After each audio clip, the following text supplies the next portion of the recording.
An open letter to the presidents of Tanzania and Cameroon, a call to listen to the voice of reason and end the carnage.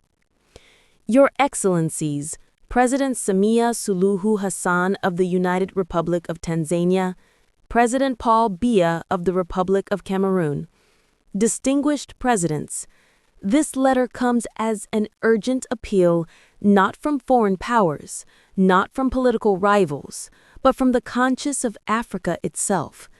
It is a call for wisdom, humility, and the courage to listen to the voice of reason when it speaks through the cries of your citizens. Across our beloved continent, the winds of change are blowing.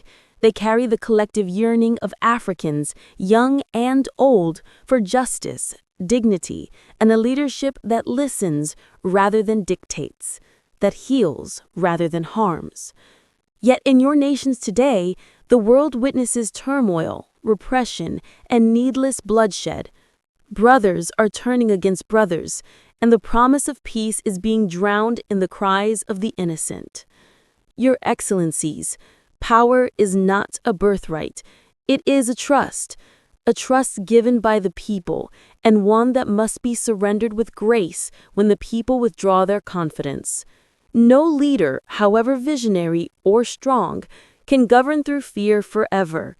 History is merciless to those who cling to power when the time for renewal has come. But it smiles on those who choose peace over pride and legacy over tyranny. In Cameroon, decades of rule have given way to discontent, division, and a tragic conflict that has cost too many lives in the English-speaking regions. The call for dialogue has been met too often with force. Mr. President, Cameroon deserves peace, and peace will only come through reconciliation, reform, and a willingness to embrace change. In Tanzania, a nation once celebrated for unity and tolerance now teeters on the edge of silence and fear. The voices of dissent, the rights of opposition, and the freedoms that define democracy must not be seen as threats, but as the heartbeat of a nation alive with ideas and hope. President Samia, history will honor you not for how long you hold power, but for how bravely you serve truth and your people's will. Africa is watching, the world is watching, but more importantly, your children and grandchildren are watching. They will one day read the pages of this era and ask, did our leaders choose peace, or did they choose power? Did they silence their people, or did they listen?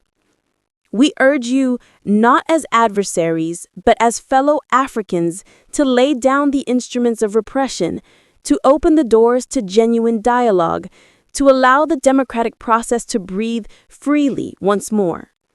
Let the ballot, not the bullet, decide the future of your nations. If you do this, you will not be remembered as rulers who clung to power until their nations bled, but as leaders who rose above ego to heal their lands. You will write your names among the few who chose greatness through humility. May wisdom guide your hearts. May peace guide your hands. And may your people's hope once again rise like the morning sun over Tanzania and Cameroon. With respect and conviction, KSS News Africa.